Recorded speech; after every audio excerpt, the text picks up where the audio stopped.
Look at these three people. One of them is a millionaire. Most people, without thinking, will point to the left, or perhaps the right. The truth is far more uncomfortable. In the early 1990s, a trust officer at a major American bank hosted a private dinner. His guests were 10 first-generation millionaires.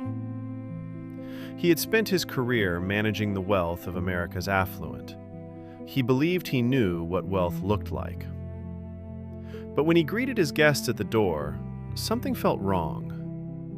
"These people cannot be millionaires," he said afterwards. "They don't look like millionaires. They don't dress like millionaires. They don't drive like millionaires." He was not the only one confused. Two researchers, watching this phenomenon unfold across hundreds of interviews, decided to investigate. Their names were Thomas Stanley and William Danko, and what they discovered would quietly disturb every assumption a modern person holds about wealth.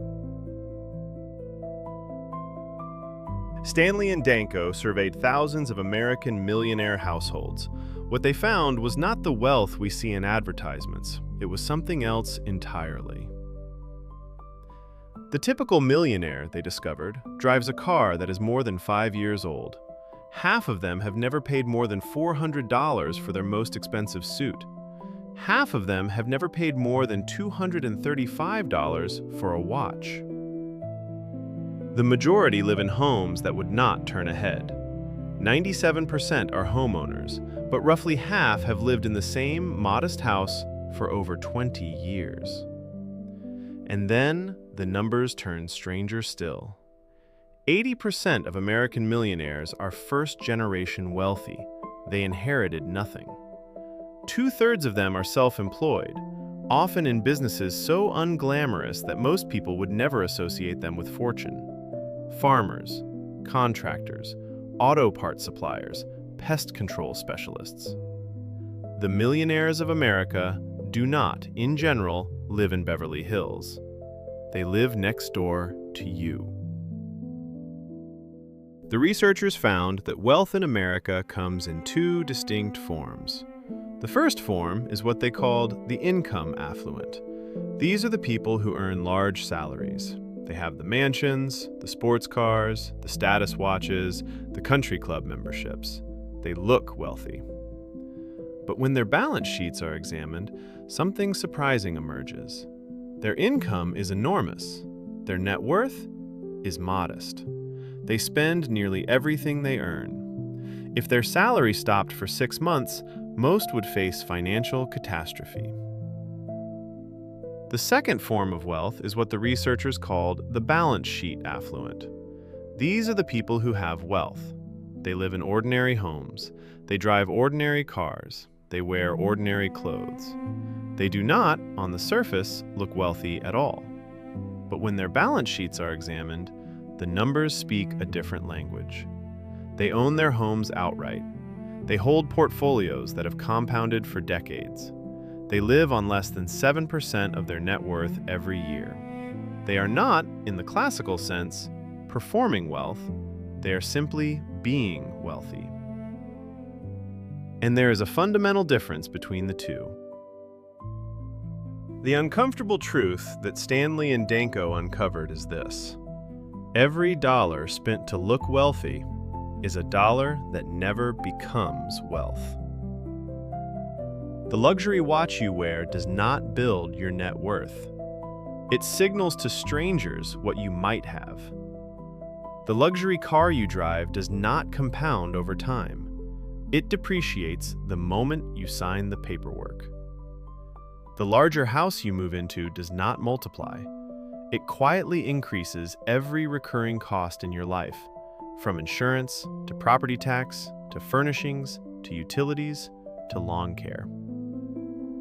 The researchers described this pattern with a phrase that has quietly haunted every reader who has understood it.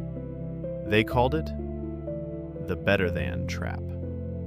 It is the invisible force that pushes rising earners to buy the house that is slightly better than the neighbors, the car that is slightly better than the colleagues, the lifestyle that is slightly better than the past selves. The higher one climbs on the ladder of income, the heavier the visible display of wealth becomes, until eventually, the climber cannot afford to stop climbing, because the display itself has become the cost. The truly wealthy have learned something the rest of the world has not. They have learned that wealth is a private number. It does not require external confirmation. It does not need to be photographed. It does not need to be worn.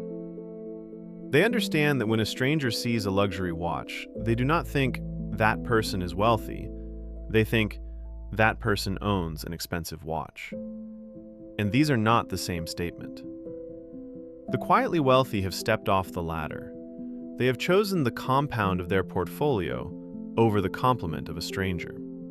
They have chosen the freedom of a modest life over the imprisonment of a visible one. And in exchange for their quiet appearance, they have received the one thing the visibly wealthy can rarely afford: ownership of their own time.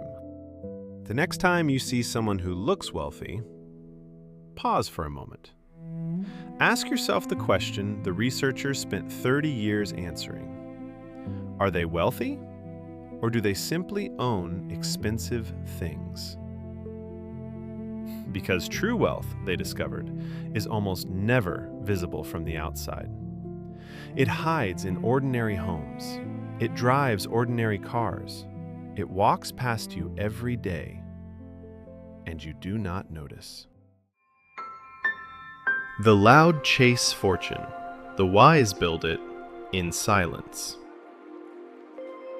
If this found you at the right time, perhaps someone else needs to find it too. Stay quiet. Stay sharp. We'll see you in the next one.